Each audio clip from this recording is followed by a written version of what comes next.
Saying that you don't care about privacy because you have nothing to hide is like saying you don't care about free speech because you have nothing to say.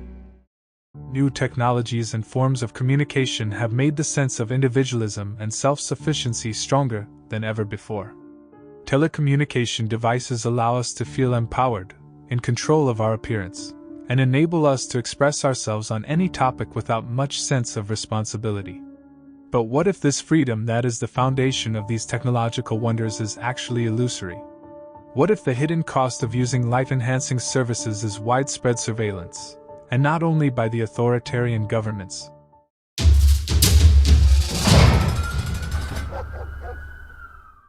Before the internet era, to judge, ridicule, or shame someone, we had to be in the presence of the target of mockery, and preferably with witnesses.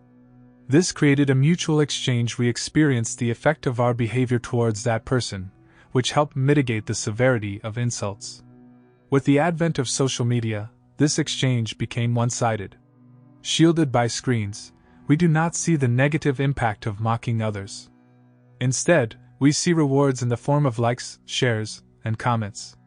Moreover, as one of the thousands of people participating in humiliating someone online, we can easily evade responsibility for the harm caused, convincing ourselves that we played only a negligible role in the whole act. The threat of being on the wrong side of internet mobs helps to enforce conformity and group thinking. Furthermore, the rules and norms expected of us to avoid judgment online are constantly changing. What is allowed today may not be allowed tomorrow, meaning that what you do now can be ridiculed even years later. The situation becomes even more ominous because the rules and values expected of us are not emerging as a spontaneous byproduct of user interactions on social media, but are increasingly shaped in a way that aligns with the interests of corporations, governments, and other institutions. Media corporations often drive their profits through an atmosphere of perpetual conflict on social media, manipulating what we can't see, what we see, and how frequently we see it. It is worth recalling the concept of the panopticon described by the 18th century philosopher Jeremy Bentham. It was a prison designed in the shape of a ring where the prisoner's cells always remained within the view of the guard, while the guard himself remained invisible to the inmates. This was intended to instill in the prisoners the belief that at any moment, even if they are not being observed, they could be. A smartphone in everyone's pocket, intelligent devices surrounding us, and constant connectivity to the internet have created a variation of the panopticon that does not require any special architectural design. We live in a society that embodies the potential gaze of guards. At any moment, our actions can be recorded by another person and shown to hundreds, thousands, or even millions of people for swift and sometimes ruthless judgment. As philosopher Jeremy Weissman describes it, the panopticon ripped from its physical architecture is a paranoid illusion made real in that anyone can potentially be observed at any time. Because of constant uncertainty about being observed, we ultimately internalize the gaze of the guard and, in a sense, become our own guards, constantly monitoring, evaluating, and correcting our behavior, and eventually our thoughts and attitudes. Social media can mutate into a medium in which everyone can act as judges, jurors, and, in some cases, even executioners. The method of managing behavior primarily takes place through the form of public embarrassment, humiliation, and psychological terror. Through unwanted global publicization of recorded content, manipulation of such content, unrestricted anonymous comments. Doxing, which involves gathering and exploiting collected data about other individuals, and inundation of threats. It is worth noting that concerned users of social media are not the only observers tracking our online movements. In the market of internet and telecommunications services, there are people and companies whose sole occupation is to gather information about us.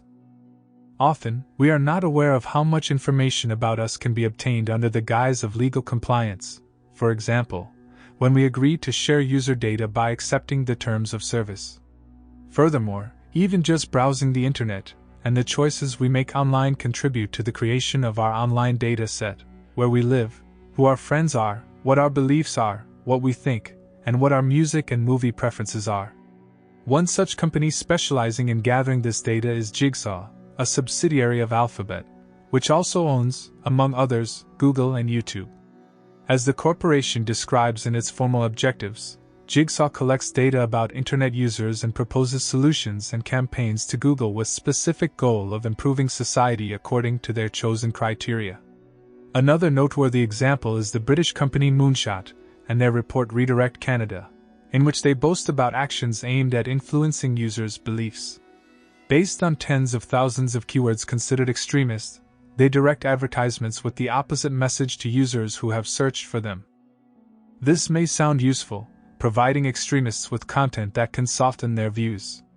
However, it should be noted that while it can be used for this pro-social purpose, we are talking about a tool that categorizes you as potentially dangerous based solely on your browsing history and then subtly manipulates what you see on the internet to quietly change your opinion to side with the values of the corporation. The intentions of suppressing violence and extinguishing harmful information are fully understandable, but we must recognize the unprecedented social influence wielded by such tools throughout history. It is especially important to note this in the context of ongoing allegations that internet giants knowingly manipulate what their users see, and not necessarily to combat extremism. We can mention, for example, the report by the Wall Street Journal, which states that the Google search engine is designed to hide controversial content and favor information that benefits the megacorporations.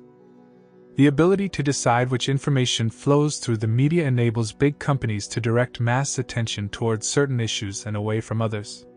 It allows for choosing what to emphasize, what to ignore or suppress. It may not be able to shape every single opinion, but it shapes the perceptual reality around which our opinions are formed. As political scientist Michael Parenti put it, mass media are not always able to tell us what to think, but they achieve a striking success in telling us what to think about. It is said that politics comes from culture, and culture, in other words, determines the type of governance that emerges from society. But it can also be stated that culture is, to some extent, derived from technology. Technological innovations, especially those in communications, change the way we perceive the world. These technologies determine the framework for the flow of information, which directs our attention, showing what is possible and influencing what we perceive as worth engaging with. Changing communication technology changes culture. Changes in culture, especially in a democracy, can determine which actions are allowed by the ruling class and alter the political status quo. One might get the impression that current technological innovations primarily familiarize people with the lack of privacy.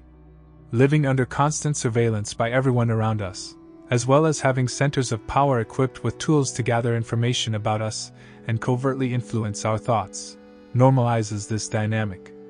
All of this starts to seem mundane, default, something to be expected.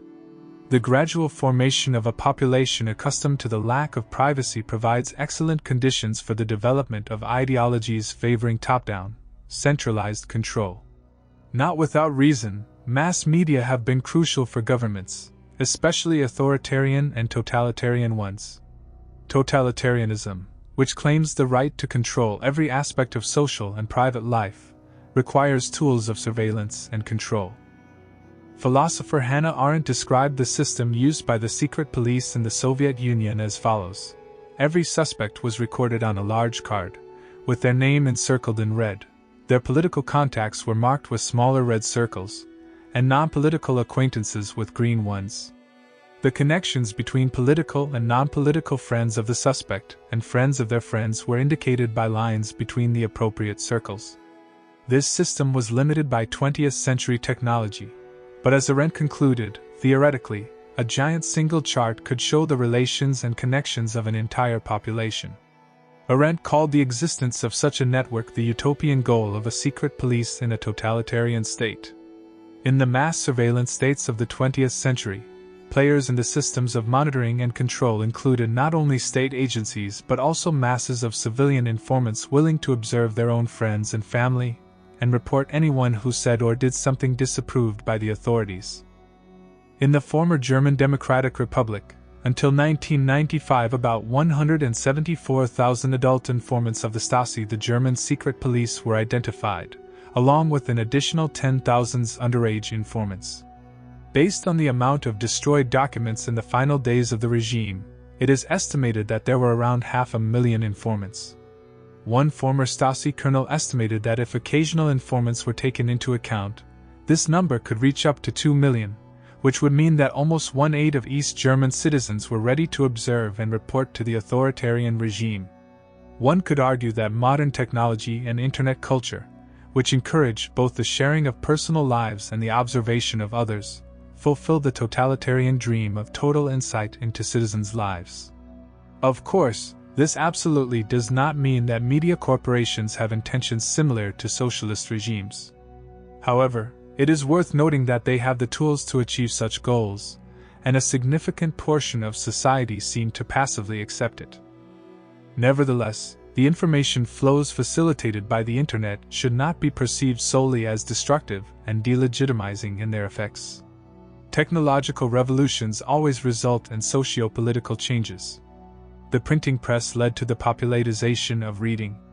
Printed text made books much cheaper and easily accessible, for example, creating conditions for the Protestant Reformation. The Internet revolution allows ideas that would never be allowed in a controlled paradigm of mass media to be spread through emancipation of authorship, as media expert Andrei Miroshnichenko calls it.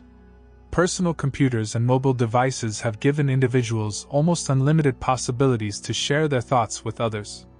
The power of old authorities has always collapsed with the loss of sacred control over information.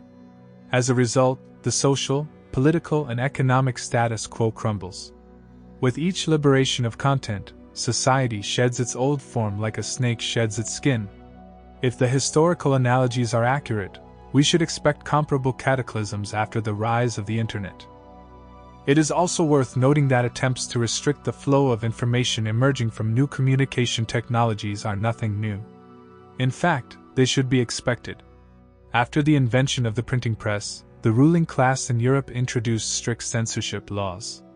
One such example was the English Licensing Order of 1643, which ordered the arrest of anyone who printed books critical of the government.